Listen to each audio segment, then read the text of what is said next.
નમસ્કાર, હું યશ. ઝી 24 કલાક પર આપનું સ્વાગત છે. આપ જોઈ રહ્યા છો અમારો વિશેષ કાર્યક્રમ મતનું મહાસંગ્રામ. આજે અમે આવી પહોંચ્યા છે સુરત લોકસભા બેઠક પર, પહેલી લોકસભા બેઠક કે જ્યાં ઝી 24 કલાકની ટીમ પહોંચી છે અને સુરતથી અમારી સાથે ચર્ચા કરવા માટે જોડાઈ ગયા છે સુરતના હાલના સાંસદ દર્શાબેન જરદોશ અમારી સાથે છે, કોંગ્રેસ તરફથી અમારી સાથે નૈશદભાઈ દેસાઈ છે અને વરિષ્ઠ પત્રકાર નરેશભાઈ વરિયા અમારી સાથે જોડાયેલા છે. તેમની સાથે ચર્ચા કરીશું, તેમની સાથે વાત કરીશું, પણ તે પહેલા સૌથી પહેલા સાંસદ દર્શનાબેન પાસે આવવા માંગીશું. દર્શનાબેન, સવાલ તે છે કે લોકસભા ચૂંટણી હવે થોડાક જ દિવસોની વાર છે, થોડા દિવસોમાં ચૂંટણીના ભણકારા વાગી જશે, ફોર્મ ભરાવાની શરૂઆત થઈ ચૂકી છે અને થોડા જ દિવસોમાં તમામ બાબતો ક્લિયર થઈ જશે કે કોણ ઉમેદવાર છે. તો સુરત માટે ભારતીય જનતા પાર્ટીની શું રણનીતિ? સૌનો સાથ સૌના વિકાસની સાથે અમે વિકાસની રાજનીતિ કરી છે અને સુરત જે સ્માર્ટ શહેર છે અને જે રીતે અત્યાર સુધી એનું પરિણામ અમે લાવી શક્યા છે, તે દરેક સંજોગોની અંદર સુરતની અંદર જે વિકાસની હરણફાળ ભરાઈ છે એને લઈને જ અમે પ્રજા વચ્ચે જવાના છે. અનેકવિધ યોજનાઓ, માનનીય પ્રધાનમંત્રી શ્રી નરેન્દ્રભાઈ દ્વારા થયેલા કાર્યો, સ્ટેટ ગવર્મેન્ટ દ્વારા થયેલા કામો અને કોર્પોરેશન દ્વારા થયેલા કામો, આને સાથે મળીને સુરતનો જે વિકાસ થયો છે એ વિકાસની રાજનીતિ અમે કરવાના છીએ. જે અર્થે વિકાસની રાજનીતિ ભારતીય જનતા પાર્ટી કરશે. પણ નૈશદભાઈ, આપની પાસે આવવા માંગુ છું, કયા મુદ્દા કોંગ્રેસ પાસે છે? આમ જોવા જઈએ તો વિપક્ષ પાસે હંમેશા મુદ્દાઓ રહેતા હોય છે, પણ કોંગ્રેસ કયા મુદ્દા પર સૌથી વધારે ધ્યાન આપશે? માનનીય સાંસદબેને એક વાત બહુ સ્પષ્ટ કરી કે કોર્પોરેશન, વિધાનસભા અને લોકસભામાં ભારતીય જનતા પાર્ટીનું શાસન રહ્યું છે. વિધાનસભા અને કોર્પોરેશનમાં તો 28 વર્ષથી છે. એટલે લોકસભામાં જ્યારે 2014માં મોદીજીએ જે વચનો આપ્યા હતા આર્થિક બાબતોમાં અને દરેક બાબતોમાં, એ વચનોની પરિપૂર્તિ ક્યાં ક્યાં કેટલી થઈ છે એ સૌથી મોટો મુદ્દો અત્યારે પ્રજા સમક્ષ છે અને સંવિધાન બચાવવાનો મુદ્દો પ્રજા સમક્ષ છે. જેથી નરેશભાઈ, તમારી પાસે આવવા માંગુ છું, સૌથી વધારે જે મુદ્દા ઉઠી રહ્યા છે આજકાલ તે જ છે કે 2014માં જે વચનો કરવામાં આવ્યા હતા તે વચનો કેટલા પાળવામાં આવ્યા, તે વચનો પર કેટલી ખરી ઉતરી સરકાર, અને સાથે જ અમુક યુવા નેતાઓ સંવિધાન બચાવવાની પણ વાતો કરી રહ્યા છે. કયા મુખ્ય મુદ્દાઓ આપના મતે સુરત માટે રહેશે? સુરતના મુદ્દાની જો વાત કરીએ તો સુરતની અંદર સૌથી પહેલો મુદ્દો હોય તો સુરત ટેક્સટાઇલ અને ડાયમંડ સિટી છે. ખાસ કરીને નોટબંધી અને જીએસટી પછી આ બંને ઉદ્યોગોને મરણતોડ ફટકો પડ્યો હતો. એટલે સૌ પ્રથમ સુરતનો લોકલ મુદ્દો જોવામાં તો એ હશે. બીજો મુદ્દો છે તાપી શુદ્ધિકરણ. તાપી અત્યારે છેલ્લા નહીં, તાપીની હાલત અત્યારે ખૂબ જ બળતર થઈ ગઈ છે. તમે કદાચ ત્યાં જઈને જોશો તો તાપી જેવું કશું રહ્યું નથી, જળકુંભીનું જંગલ થઈ ગયું છે. એ ઉપરાંત બીજા પણ મુદ્દા છે. સુરત રેલવે સ્ટેશનને આધુનિક બનાવવાની વાત હતી, એ પણ એક મુદ્દો રહ્યો છે અને ત્યાં મલ્ટી હબ ટ્રાન્સપોર્ટ બનાવવાનું હતું, એ પણ કોઈ દિશામાં આગળ વધી શકાયું નથી. અલબત્ત છેલ્લા દિવસોમાં તાપી શુદ્ધિકરણ માટે ડીપીઆર મંજૂર થયા છે, એક સારી બાબત અમે લખી શકીએ. ને મેટ્રો ટ્રેનના પણ મંજૂરી આપવામાં આવી છે. એટલે એ બંને મુદ્દાઓ જોઈએ તો ભાજપ તરફે સારા જાય છે. બાકી નોટબંધી પછી જે અસર થઈ છે, જરીનો એક અહીંયા ઉદ્યોગ મોટો છે, એની પણ હાલત થોડીક નાજુક છે. આ મુખ્ય મુદ્દાઓ છે. ચલો ઠીક છે. તો સૌથી પહેલા સુરત, કેમ કે ગુજરાતનું આર્થિક પાટનગર છે, તો જીએસટી અને નોટબંધીથી શું અસર પડી ગુજરાત પર તે જાણવાનો પ્રયાસ કરીએ. અમારી સાથે અહીંયા લોકો ઉપસ્થિત છે, તેમની પાસેથી જાણવાનો પ્રયાસ કરીએ. સૌથી પહેલા આપની પાસે આવવા માંગુ છું. સવાલ તે છે કે નોટબંધી અને જીએસટી બાદ શું અસર પડી અને હાલમાં સુરતની શું સ્થિતિ છે, સુરતના ઉદ્યોગોની શું સ્થિતિ છે? ઉદ્યોગોની સ્થિતિ તો આજે સત્તાધારી પક્ષને અમારાથી વધારે ખબર છે, પણ હું એક વાત કહું છું કે આજથી 5 વર્ષ પહેલાં આ જ દિવસોમાં એક કાલાધન બહુ ચાલ્યું હતું. તો એવું મને પૂછવું છે સાંસદબેનને કે કાલાધન આવી ગયું, કેમ કે આ વખતે આ લોકો કંઈ વાત જ નથી કરતા, કાલાધનની વાત જ નથી કરતા. એટલે શું કંઈ આવી ગયું છે, જમા થઈ ગયું દેશની તિજોરીમાં? જરૂરથી સાંસદ શ્રી, આપ શું કહેશો? સૌથી મોટો સવાલ આ ઉઠી રહ્યો છે કે જે મુદ્દાઓ 2014માં ઉઠાવવામાં આવ્યા હતા તે મુદ્દાથી આખું માહોલ અત્યારે અલગ છે. સર્જિકલ સ્ટ્રાઇકની વાતો થઈ રહી છે, તે તમામ વાતો થઈ રહી છે, પણ જે વાયદા કરવામાં આવ્યા હતા તેની વાતો નથી થતી.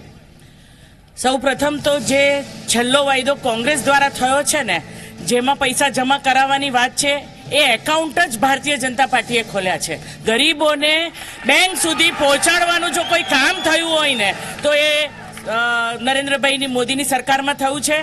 જે જીએસટીની વાતથી આપણે અટકાયા હતા એની વાતથી હું શરૂઆત કરીશ કે ડિમોનિટાઇઝેશન અને જીએસટી દરમિયાન સુરત શહેરની અંદર ઉદ્ભવેલી પરિસ્થિતિની અંદર સરળીકરણ માટે અમે હંમેશા સાથે રહ્યા અને એ ઉપરાંત જે જૂની કોંગ્રેસની સરકાર દ્વારા ટફની સ્કીમના 750 કરોડ હતા એઝ ઇટ ઇઝ આ વખતે અમે મંજૂર કરાવીને લાવ્યા, જેનું આયોજન પણ એ લોકોએ નહોતું કર્યું. એટલે કોઈ પણ જીએસટીની અસર થયા પછી જે રાજનીતિ અહીંયા આવીને રાહુલ ગાંધી કરી ગયા ને ત્યાર પછી સુરતને 12માંથી 12 સીટ વિધાનસભાની મળી છે. એટલે ભારતીય જનતા પાર્ટીને પડખે આ સુરત શહેરની જનતા છે અને કોઈ પણ ઉદ્ભવેલા મુદ્દાને અસર કરતા નથી, ફક્ત વિકાસની જ રાજનીતિ અમે કરીએ છીએ. જરૂરથી. ચલો, સુરત શહેરના મેયર ડોક્ટર જગદીશ પટેલ અમારી સાથે છે, તેમની સાથે વાત કરીશું. સર, આપની પાસે આવવા માંગુ છું. સવાલ તે છે કે સાંસદ શ્રી જે વાત કહી રહ્યા છે, શું જીએસટી અને નોટબંધી બાદ ખરેખર કોઈ અસર નથી પહોંચી સુરતના વ્યાપારને? જે કંઈ હકારાત્મક અસર થવાની હતી તે થઈ, અને ત્યાર પછી સાંસદબેને કહ્યું તેમ 12 વિધાનસભાની ચૂંટણીમાં આ સુરતના સૌ સાથી સુરતીઓએ ભારતીય જનતા પાર્ટીને વિજય આપીને આ જે કંઈ નિર્ણયો છે એના ઉપર મોહર મારી છે. બીજી વાત મારે એ કહેવી છે કે સંવિધાન બચાવવાની વાત આદરણીય નૈશદભાઈ કરી રહ્યા છે. મને યાદ આવે છે કે આ દેશમાં એકમાત્ર વાર કોઈએ કટોકટી લાગુ પાડી હોય તો એ એમની સરકારે લાગુ પાડી હતી. શીખોની ખુલ્લેઆમ રાજકીય કાર્યકર્તાઓ દ્વારા કતલેઆમ કરી હોય તો એ એમણે કરી હતી. 10 વર્ષ સુધી વડાપ્રધાન જે રહ્યા હતા એવા વિદ્વાન વડાપ્રધાનને કઠપુતલી બનાવીને રાખ્યા હોય તો એ આ પક્ષે કર્યા છે. સંવિધાનની વાત કરવાનો એમને કોઈ અધિકાર જ નથી. જરૂરથી. દેશદભાઈ, તમારી પાસે આવવા માંગુ છું. સંવિધાનની વાત કરવાનો કોંગ્રેસે કોઈ અધિકાર નથી તેવું કહી રહ્યા છે મેયરશ્રી. જુઓ, એમણે એમ કહ્યું કે આ વડાપ્રધાને 2 યોજના આપી હતી, આધાર કાર્ડની અને મનરેગાની.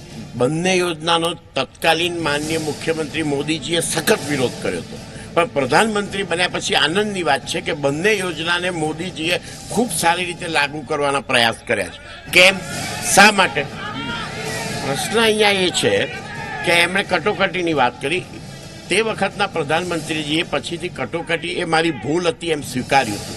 માનનીય મોદીજીએ મોબ લિન્ચિંગ હોય, હત્યા હોય, મીડિયાની હત્યા હોય, કદી મોદીજીએ કોઈ જગ્યાએ ભૂલ છે એવું સ્વીકાર્યું નથી. કોઈ પણ કાંડ હોય, ગોધરા કાંડ હોય કે બાબરી કાંડ હોય, કોઈ પણ કાંડ હોય, એમણે એમની કદી ભૂલ સ્વીકારી નથી. નોટબંધી અને જીએસટી પછી ડોક્ટર સાહેબે કહ્યું કે વિધાનસભામાં પરિણામ આવ્યું, પણ નોટબંધી અને જીએસટીની અસર છેલ્લા 2 વર્ષથી થઈ છે. વિધાનસભાની ચૂંટણી તો 3 વર્ષ પહેલા થયેલી. ચલો, ઠીક છે, પણ જનતા પાસેથી પણ પહેલા જાણવાનો પ્રયાસ કરીએ. આપ શું કહેવા માંગો છો, જણાવો. નૈશદભાઈને મારો પ્રશ્ન છે કે ગરીબીની વાત જે તમે કરી રહ્યા છો, 1971માં માનનીય વડાપ્રધાન શ્રીમતી ઇન્દિરાજી ગરીબી હટાવોના નારા સાથે સત્તારૂઢ થયા હતા. પછી રાજીવજી, સોનિયાજી અને છેલ્લે અત્યારે રાહુલ ગાંધીને તમે પ્રમોટ કરી રહ્યા છો, પણ આ 25 કરોડ લોકો હજુ પણ ગરીબ છે એવું તમે લોકો સ્વીકારો છો, તો 71મી સાલથી અત્યાર સુધી તમે ગરીબોની કેમ દૂર નહીં કરી શક્યા? ચલો, બેરોજગારીના દરની વાત કરીએ તો બેરોજગારીના દર વિશે આપ શું કહેશો? કોંગ્રેસ પણ તે બાબતે પ્રચાર ખૂબ કરી રહી છે કે બેરોજગારીનો દર ખૂબ વધી રહ્યો છે. શું કહેશો આપ? જણાવો. જી, ચલો, ઠીક છે. તમે શું કહેવા માંગશો? કોઈ જગ્યાએ બેરોજગારી હોય એવું છે જ નહીં. માણસમાં કામ કરવાની ક્ષમતા હોય તો એને કામ મળી રહેતું હોય છે. અને આ જે બેરોજગારોની વાત છે એક હમ્મક વાર્તા ચલાવી રહેલા છે. મારે એક પ્રશ્ન પૂછ્યો છે નૈશદ દેસાઈજીને કે એમને કાળા નાણાંની વાત કરી, તો કાળા નાણાં માટે હેરલ્ડ કેસમાં રાહુલ ગાંધીનું નામ આવ્યું છે અને રોબર્ટ વાડ્રા સામે પણ કાળા નાણાં બાબતની તપાસ ચાલુ જ છે. તો એનો જવાબ આપો. ચલો, અન્ય લોકોની પણ વાત સાંભળીએ. જી, આપ શું કહેશો? બેરોજગારી વિશે શું કહેશો? મેં તો ખાલી એટલું જ કહેવા માંગુ છું કે 15 લાખ આવ્યા નહીં. પહેલી વાત, રાફેલ કૌભાંડની વાત એવું કરે, રાફેલ કૌભાંડ ખાલી પેપરમાં જ રહી ગયું છે, આગળ કઈ નિકાલ નથી આવ્યો ને. મારે માનનીય દર્શનાબેનને એટલું જ પૂછવું છે કે 10 વર્ષ સુધી તમે ક્યાં હતા કે આજે જ તમને ટાઈમ મળ્યો? એક મિનિટ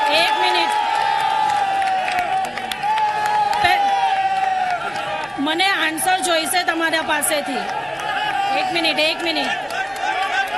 હું જઈશ તો જવાબ મેળવી શકીશ. દર્શનાબેન, કહેવું છે કે 10 વર્ષથી તમે તમારા મત વિસ્તારમાં દેખાતા નથી. અમારી લડાઈ છે ને અમે સોશિયલ મીડિયા પર લડતા હોઈએ છીએ, એટલે એમને જોવા માટે સુરતના કેટલા વિસ્તાર અને મારા 7 વિધાનસભામાં હું ક્યાં ગઈ છે ને એ મારા પેજ અને ફેસબુક પર જોઈ લે. કદાચ એ બેનને મેં પહેલી વાર જોયા છે. બાકી સરકારની, રાજ્ય સરકારની અને કેન્દ્ર સરકારની એવી યોજનાઓ છે કે અમે વારંવાર પ્રજાની વચ્ચે જતા હોઈએ છીએ.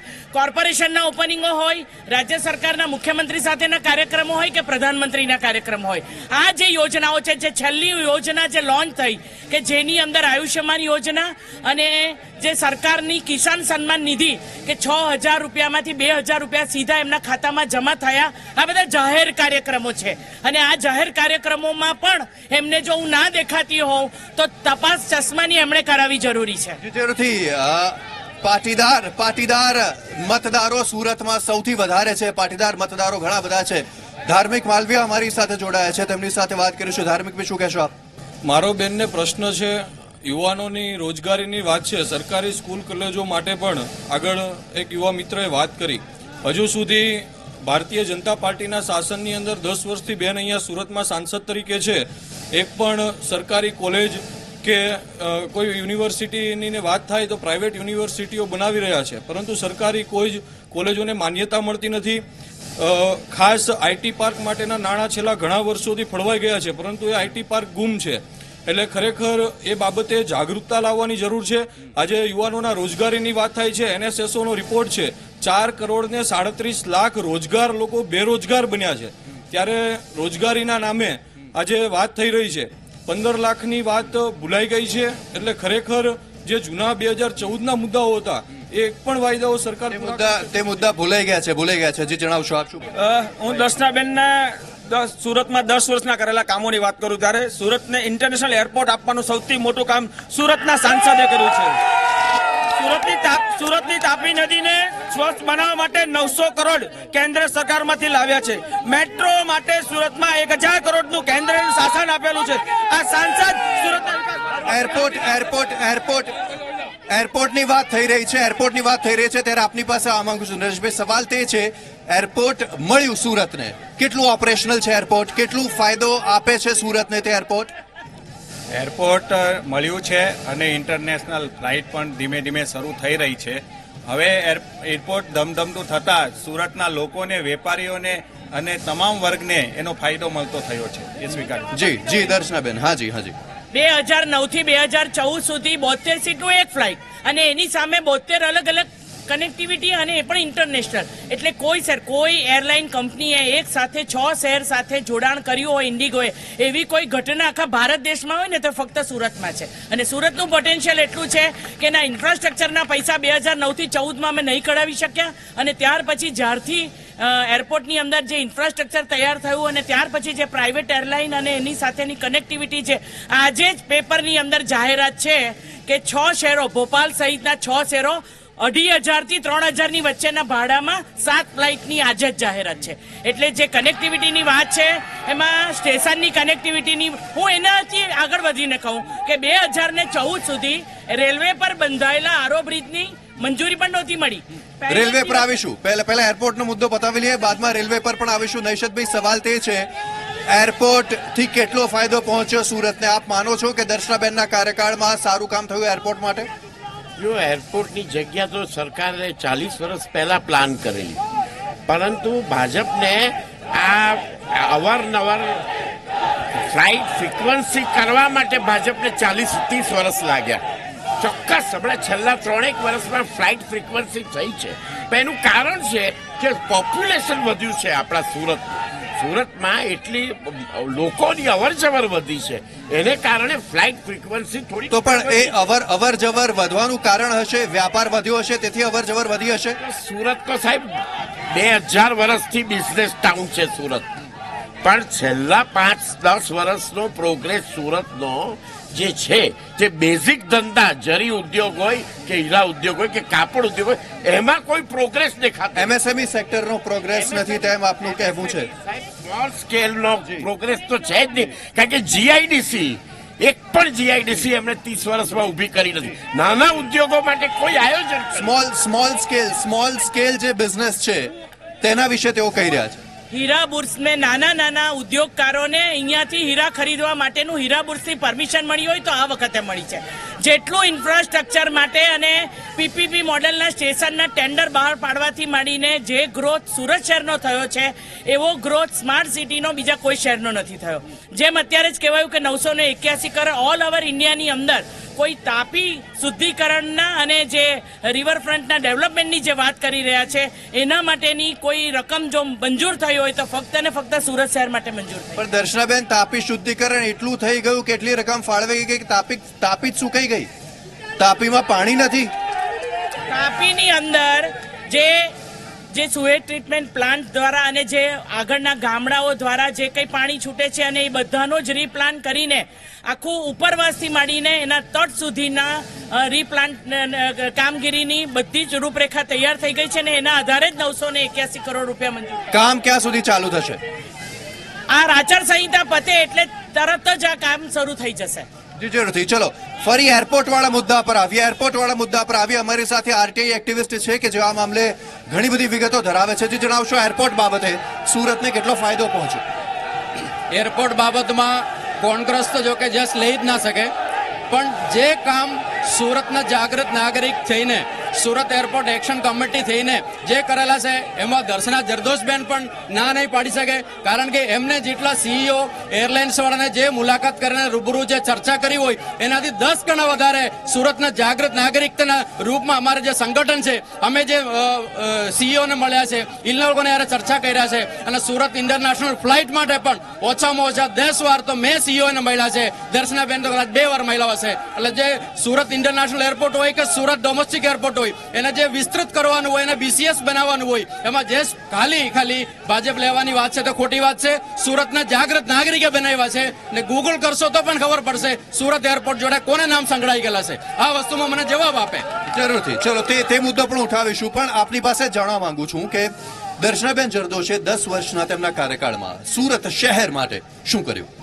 મને તો કઈ નથી લાગતું કઈ કર્યું છે. પહેલી વાત, 22 દિવસ સુધી ટેક્સટાઇલ બંધ હતું તો તમે એની માટે કઈ યોજના લાગુ કરી કે ટેક્સટાઇલનો ઉદ્યોગ વધે?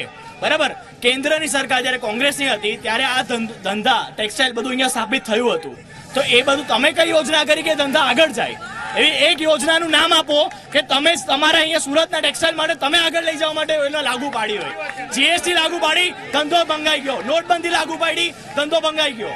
ત્યારે એ ક્યાં હતા? 22 દિવસ સુધી એ ક્યાં હતા જ્યારે અહીંયા ધંધો બંધ હતો?